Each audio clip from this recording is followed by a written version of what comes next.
అందరికీ praise the lord. ఈరోజు ఆదికాండం 33వ అధ్యాయం 1వ వచనం నుండి 20వ వచనం వరకు చదువుకుందాం. యాకోబు కన్నులెత్తి చూచినప్పుడు ఏశావును అతనితో 400 మంది మనుషులను వచ్చుచుండిరి. అప్పుడతడు తన పిల్లలను లేయా రాహేలులకును 2 దాసీలకును పంచి అప్పగించెను. అతడు ముందర దాసీలను, వారి పిల్లలను, వారి వెనుక లేయాను ఆమె పిల్లలను, ఆ వెనుక రాహేలును యోసేపును ఉంచి తాను వారి ముందర వెళ్ళుచు తన సహోదరుని సమీపించు వరకు 7 మార్లు నేలను సాగిలపడెను. అప్పుడు ఏశావు అతనిని ఎదుర్కొన పరిగెత్తి అతనిని కౌగిలించుకొని అతని మెడ మీద పడి ముద్దు పెట్టుకొనెను. వారిద్దరూ కన్నీరు విడిచిరి.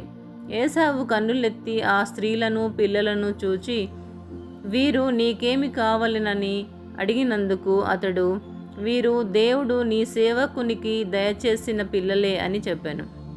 అప్పుడు ఆ దాసీలను వారి పిల్లలను దగ్గరకు వచ్చి సాగిలపడిరి. లేయాయు ఆమె పిల్లలను దగ్గరకు వచ్చి సాగిలపడిరి. ఆ తరువాత యోసేపును రాహేలును దగ్గరకు వచ్చి సాగిలపడిరి. ఏశావు నాకు ఎదురుగా వచ్చిన ఆ గుంపంతయు ఎందుకని అడుగగా అతడు, నా ప్రభువు కటాక్షము నా మీద వచ్చుటకే అని చెప్పెను. అప్పుడు ఏశావు, సహోదరుడా, నాకు కావలసినంత ఉన్నది, నీది నీవే ఉంచుకొమ్మని చెప్పెను. అప్పుడు యాకోబు, అట్లు కాదు, నీ కటాక్షము నా మీద నున్న ఎడల చిత్తగించి నా చేత ఈ కానుక పుచ్చుకొనుము. దేవుని ముఖము చూచినట్లు నీ ముఖము చూచితిని. నీ కటాక్షము నా మీద వచ్చినది గదా, నేను నీ యొద్దకు తెచ్చిన కానుకను చిత్తగించి పుచ్చుకొనుము.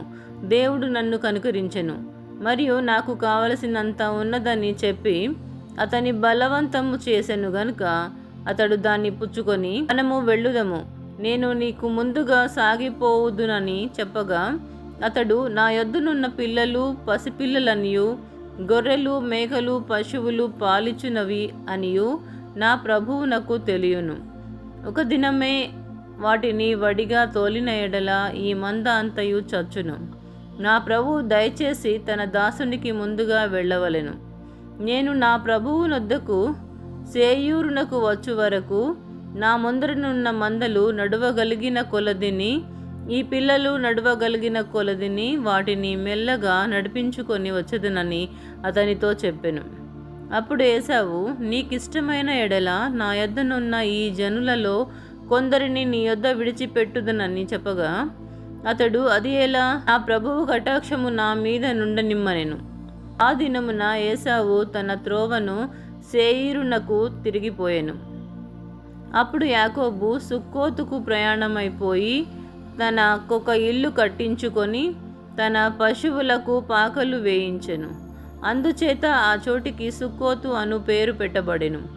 అట్లు యాకోబు పద్దనరాములో నుండి వచ్చిన తరువాత కనాను దేశంలోనున్న షెకెమను ఊరికి సురక్షితముగా వచ్చి ఆ ఊరి ముందర తన గుడారములు వేసెను.